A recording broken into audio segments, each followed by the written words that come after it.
Olá, alunos da primeira série do Colégio Caldas. Bom dia, boa tarde ou ainda boa noite, dependendo da hora em que você está assistindo essa videoaula. Mais uma videoaula de Química com o professor Pedro Luiz. Nessa videoaula nós vamos estar falando da Química 2, o capítulo 7, Equação Geral e Transformações Gasosas. Nessa videoaula nós vamos estar mencionando um pouco sobre as características do estado gasoso, a equação geral dos gases perfeitos, que é uma equação que vai descrever o estado físico de um gás, e as transformações gasosas por qual um gás pode passar, ok? Então fica ligado, é uma aula que relaciona muita química com a física, tá? Então preste atenção aí nos detalhes. Bom, a primeira característica que a gente vai ver aí do estado gasoso é que é o estado de agregação da matéria com maior energia cinética e desordem molecular. Nós sabemos que a energia cinética ela está associada ao movimento. Energia cinética, vocês veem lá na física, é igual a mv ao quadrado dividido por 2. Então, a energia cinética ela está relacionada com a velocidade de movimento de uma partícula.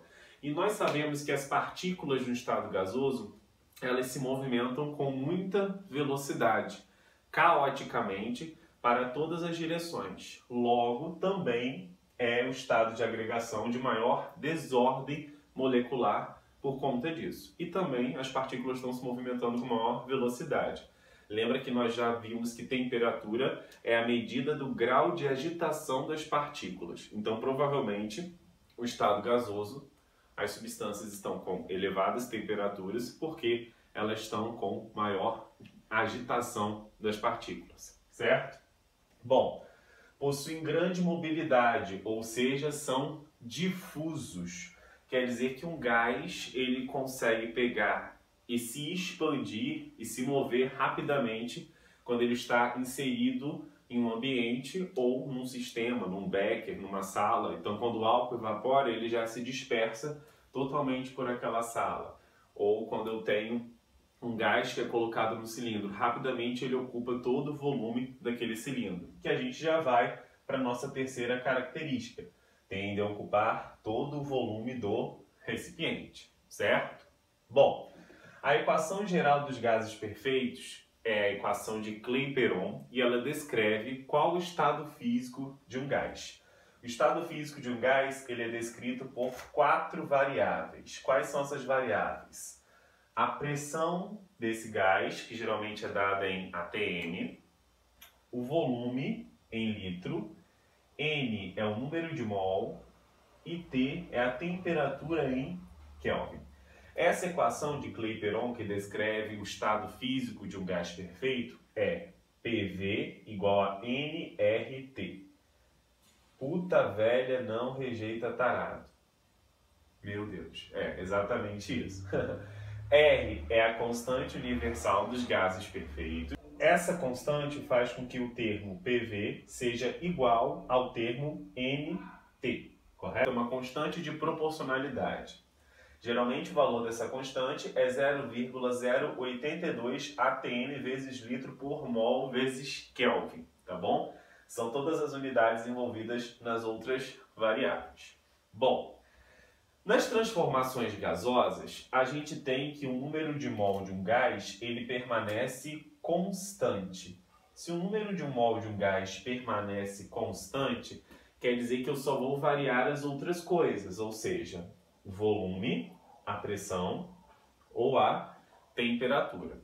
Porque se eu tenho qualquer variação dessas outras 3 incógnitas, dessas outras variáveis, a gente vai perceber que a quantidade do gás do sistema ela vai permanecer constante porque o sistema onde acontece a transformação gasosa ele é fechado. Admitindo que ele é fechado, não há entrada e nem saída de quaisquer outros tipos de matéria, certo? Naquele sistema. Então, a quantidade de mol daquele gás no sistema fechado que está ocorrendo uma transformação gasosa vai ser igual no início e no final, vai permanecer constante. Bom, o número de mol, eu rearranjando aqui as variáveis dessa equação, foi igual ao seguinte. O número de mol é igual a P vezes V.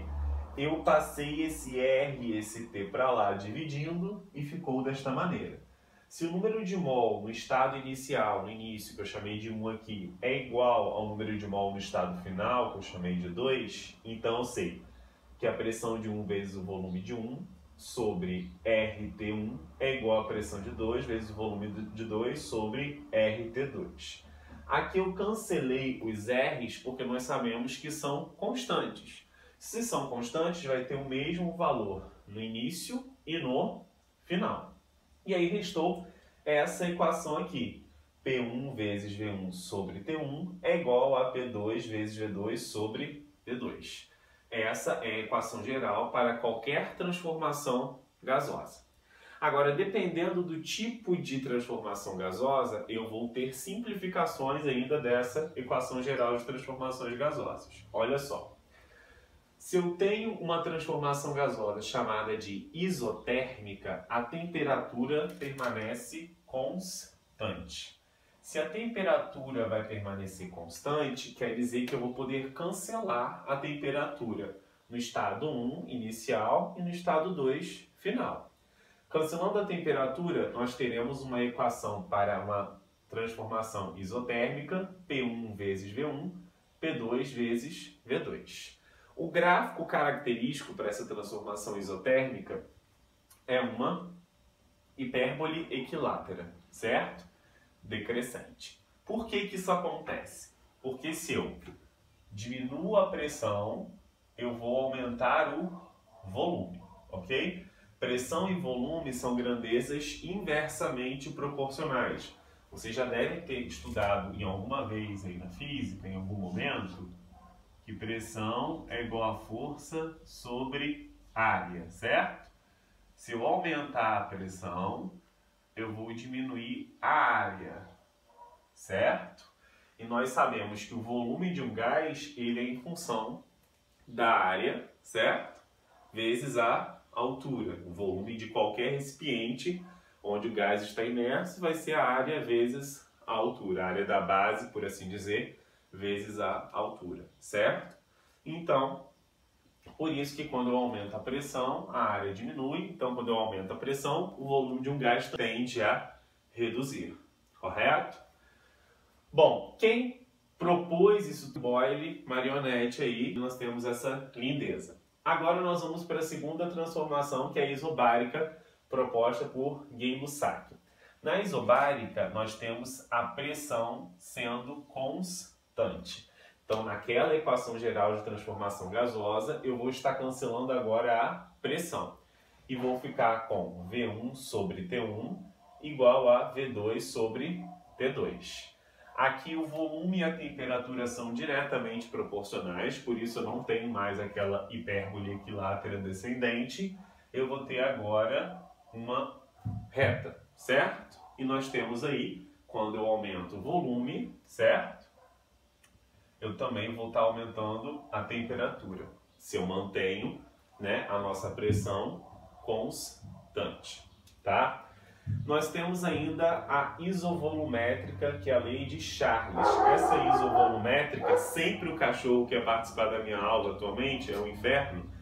A isovolumétrica também pode ser chamada de isocórica, tá bom? Isocórica ou ainda isométrica. Bom, o que seria uma transformação isocórica, isométrica ou ainda isovolumétrica? O volume ele vai permanecer constante. Então agora, nessa equação geral de gases perfeitos, eu cancelo o volume e eu vou ter apenas a relação de pressão e temperatura, ok? Então P1 sobre T1 vai ser igual a P2 sobre T2. Quando eu aumento a pressão a volume constante, eu vou ter também o aumento da temperatura. Então esse gráfico também representa aí uma reta, são grandezas diretamente proporcionais, pressão e temperatura. Vamos agora ao exemplo. Aqui eu tenho um gráfico onde eu tenho aqui no eixo Y o volume e no eixo X a temperatura. Percebam comigo. Nessa transformação 1, que é essa seta daqui, ó, na diagonal, eu tenho a variação da temperatura e também a variação de volume. Qual é dessas equações aquela que varia a temperatura e volume? Esta. Então quer dizer que nesse tipo de seta aqui nós temos uma transformação isobárica. Então, isobárica. Na 2, eu tenho o volume ficando constante, certo? Olha aqui. E eu estou variando a minha temperatura. Se o volume permanece constante, a 2 vai ser uma transformação isovolumétrica. Ou ainda isocórica ou isométrica. E no 3, eu tenho a temperatura permanecendo constante e o volume variando, certo? Se a temperatura permanece constante, eu vou ter variação de volume e, por consequência, de pressão, só que aqui eu não estou relacionando pressão nesses dois eixos aqui desse gráfico, mas eu sei que a temperatura constante é uma isotérmica.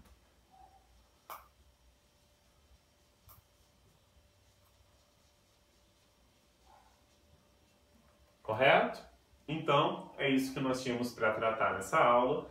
Vão ter também exercícios envolvendo cálculos. Pela leitura e interpretação desses exercícios, vocês vão perceber lá que eles vão mencionar a temperatura permaneceu constante, a pressão permaneceu constante, supondo que o volume não variou, aí é só você pegar os dados desses exercícios e jogar nessas fórmulas matemáticas apresentadas aí. Então, leia-os com muito cuidado.